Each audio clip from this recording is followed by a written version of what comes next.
Welcome in, everybody, to the post-game reaction edition of the Rebel Report. My name is Michael Borky. I appreciate you guys being here. Ole Miss beats Tennessee 78-76 in Oxford. An unbelievable game, both for Ole Miss and just the game itself. It was an outstanding basketball game and a massive, massive win for Ole Miss. So we're here to talk about it together. I appreciate you being here. Don't forget to subscribe if you have not already. This does have a podcast feed. Wherever you get them, just search Rebel Report and subscribe. And if you like what you hear, leave a rating and a review.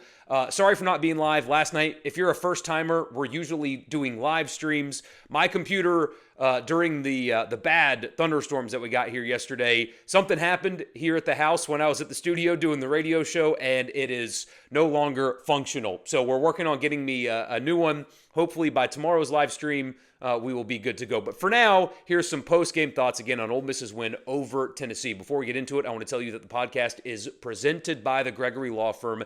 DJ Gregory of the Gregory Law Firm has got you covered anywhere in Mississippi for personal injury. If you've been personally injured, do not waste another second. Call DJ at 662-397-9799. 662-397-9799. Also small business. If you're a small business owner, you need some legal help. Or if you want to start a small business and you don't really know where to start, or you want to make sure that you've got everything taken care of, DJ Gregory of the Gregory Law Firm has got you covered at 662-397-9799. Don't delay. Call DJ today. So Ole Miss, again, beats Tennessee 78-76. And we'll do the box score house cleaning and then give you some thoughts. But it has to start right here. I can't even read the stat line and then go beyond it without talking about this. Jamon Brakefield had 19 points on senior night for Ole Miss, was 8 of 9 from the field, was 8 of 8 from inside of the three-point line, made all 3 of his free throws as well. And one massive offensive rebound, surrounded by 4 Tennessee players, gets an offensive rebound, the putback. He was, in all 19 of those points, by the way, in the second half. Jamon Brakefield, you already know about him like the person, right? The article came out from CBS about how he has essentially adopted a high school student using his NIL money to essentially become a father figure anyway, to a high school student. He attends PTA meetings and does everything for this young man. And the more people talk about Jamon Brakefield, the more you hear about how involved he is in the community and what a representative of your favorite school that he has become. I mean, he's a one-of-one type person off the court and has always been a very good player on the court. Tonight, though, was different. That was, people throw around jokingly the term legacy game. That was a Jamon Brakefield legacy game, though. What an incredible, lasting memory. I was not here in Mississippi in the 80s and 90s, and maybe there was a half in more recent history of basketball played by an Ole Miss player that was better than that. Maybe there was, and I'm just not thinking of it right now in the moment. That was the best 20 minutes of basketball I've seen an Ole Miss player play. And that was Jamon Brakefield tonight. Unbelievable guy, outstanding story, doing that on senior night, but being so incredibly dominant for a gigantic stretch of the second half. Again, 19 points, all of them in the second half, and truly just dominant. And then the biggest play of the game, the offensive rebound and putback there, right there at the end over the number 4 team in the country. That's a legacy game stuff. That's legacy game. That is a send-off that a person like Jamon Brakefield deserves. And wow, what a performance that was. Again, 19 points, 8 of 9 from the field. He was outstanding. 4 other Ole Miss players in double figures. Dre Davis, I know he had that really bad foul when Tennessee was down 4, fouled a three-point shooter and led to a 4-point play, but he went 13 and 10 tonight. Not very efficient, 5 of 13 from the field, but gave Ole Miss very good minutes tonight. Again, 13 points, 10 rebounds. You got 13 and 5 from Malik Dia, a very efficient one as well. He was 5 of 7 from the field. You got 12 from Matt Morrell. There was a couple of threes that he could have hit in the second half that would have blown the roof off the place. But a good night for him as well. You got 9 from Murray. He was 4 of 10. Some pretty good minutes from Brown Jones tonight. He's been a player that Ole Miss fans have understandably talked about as somebody that's underachieved relative to expectations when he signed out of the portal. I thought he gave them some nice minutes tonight, some hustle stuff. Only 5 points, just 1 board and 1 assist. But if you watch the game, those 8 minutes that he played were actually very helpful for this team. And Barnes played really good defense, I thought, especially in the second half in this game for Ole Miss. So on the other side, Ziegler was outstanding for Tennessee. He had 15 assists on the game, but only 8 points. So Ole Miss did a good job defending him when he was not dishing out his 15 assists. He was he's an extremely good player, as you guys know, and he looked the part tonight. Tennessee, though, was able to basically get whatever they wanted in the first half. I think it was 8 made threes for Tennessee in the first half of that game, and Ziegler had 9 assists. 9 of his assists came in the first half. They were able to get easy corner threes, a lot of them. I mean, wide open corner threes for Tennessee in the first half, and what did they have? 41 first half points and shot the basketball really well. And the first few minutes of the second half, Ole Miss kind of had a scoring drought to start the second half, but their defensive activity for the final 20 minutes of that game was the identity of the team that you saw in the start of conference play and that you knew that they were capable of. And they showed you tonight how, when they are active and locked in defensively, how difficult it can be to score on them. And even when you do, a quality team like Tennessee with great players all over the floor, they were ranked number 4 for a reason, right? But for those 20 minutes of the second half, Ole Miss played outstanding, physical, active defense. And I mean, I know Tennessee made shots, but those wide open corner threes that they were getting in the first half were non-existent in the second half. So outstanding adjustments for Ole Miss, whether it be in the locker room or during the course of the game.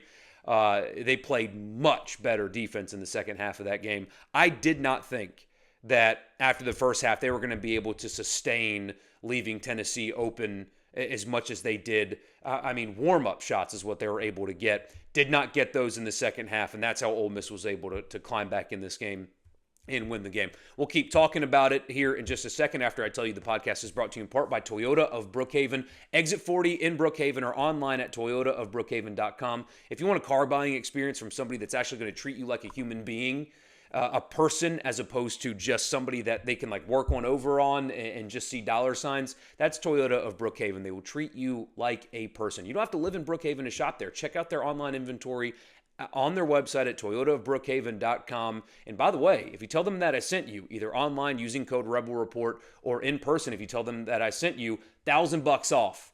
$1,000 off if you tell them that I sent you.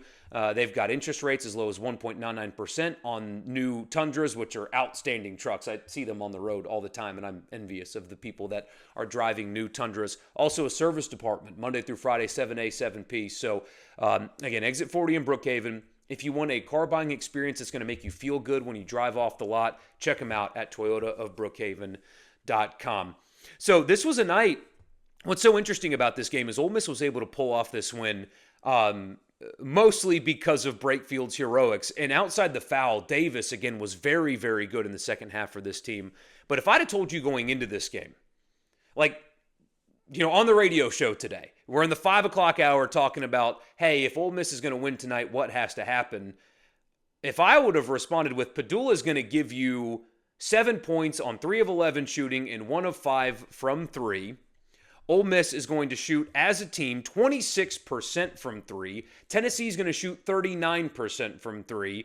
And Tennessee is going to spend 13 minutes of the second half in the bonus. You would have, I mean, how bad did they lose? Did they lose by 20 or 30? Take your pick. And so, I mean, again, 78 points in Brakefield's dominance is kind of masking a night in which Ole Miss did not have their quote-unquote best offensive game.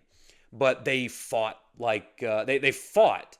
And that was, we talk about identity, and we talked about identity after the Mississippi State, Vanderbilt, and Auburn game.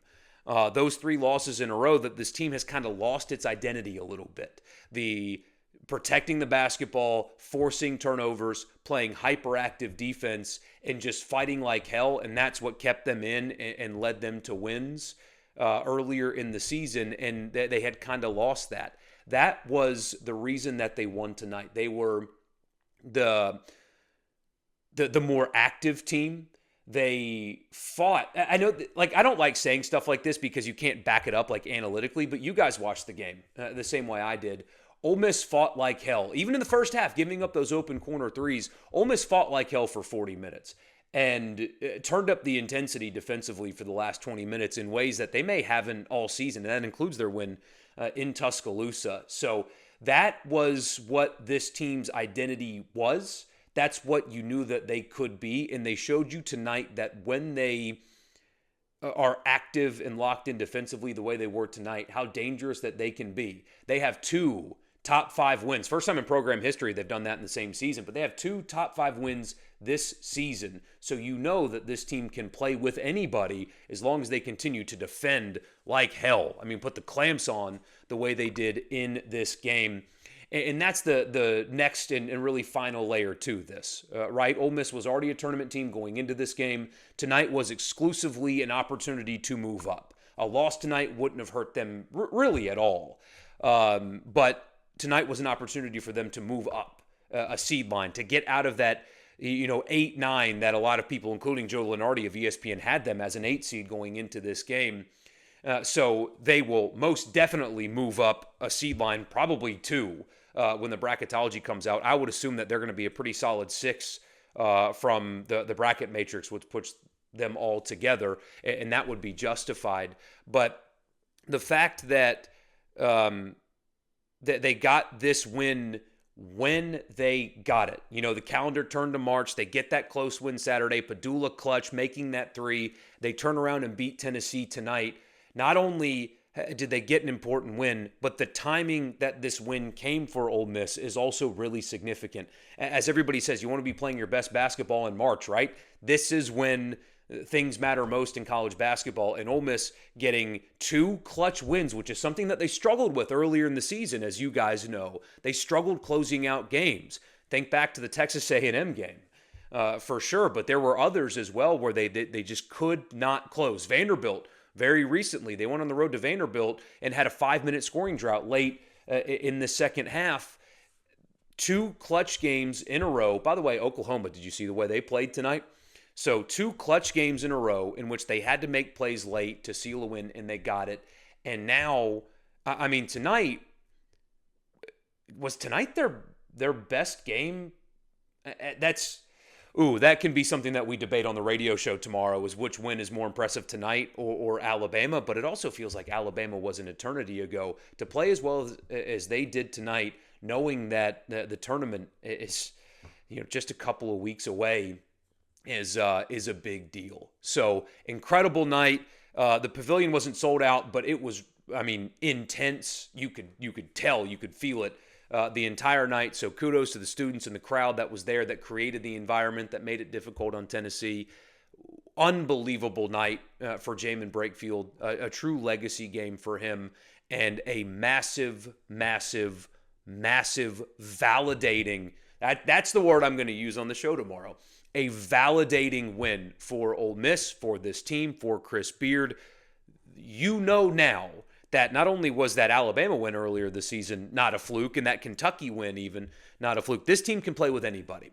They can play with anybody in college basketball. They've proven that they can do it, and now they should be getting all their confidence and their identity back to be prepared with the right draw to make a little bit of noise come tournament time. They're absolutely solid in the NCAA tournament. There's no doubt about it now. Getting their 10th conference win in a year in which the SEC is the most difficult it's ever been is just a testament to coaching, but also leadership from guys like Jamon Brakefield, Matt Morrell, Sean Padula, etc., to make that happen. So just you can use every adjective, incredible, unbelievable, whatever, but it's all of those things. When you beat number 4 in March, that every adjective that you want to use directly applies to what happened on the floor for Ole Miss tonight. So huge win, free shot with Florida coming up on Saturday, but it's just one of those nights as a sports fan that those of you that were there most definitely will not forget. I want to also thank Priority One Bank. They make you their priority every single day with their online banking platform. It's a one-stop shop. All you need is an internet connection. You can do whatever it is that you want to do with your money because Priority One Bank makes you their priority. And also Advantage Business Systems. absms.com is the website. Office technology anywhere in Mississippi. If your business needs office tech, copiers and printers, mail machines, all the way up to cloud storage, data security, absms.com. Tell them I sent you, and you'll get a complimentary office technology assessment on me for being a part of the podcast as well. Enjoy this win. It is an impressive one, no doubt. Hopefully, we'll get all the equipment back and the computer set up, and we can go live together tomorrow night to talk about it together. But in the meantime, enjoy your win, and we'll talk about it, no doubt, tomorrow. See you then.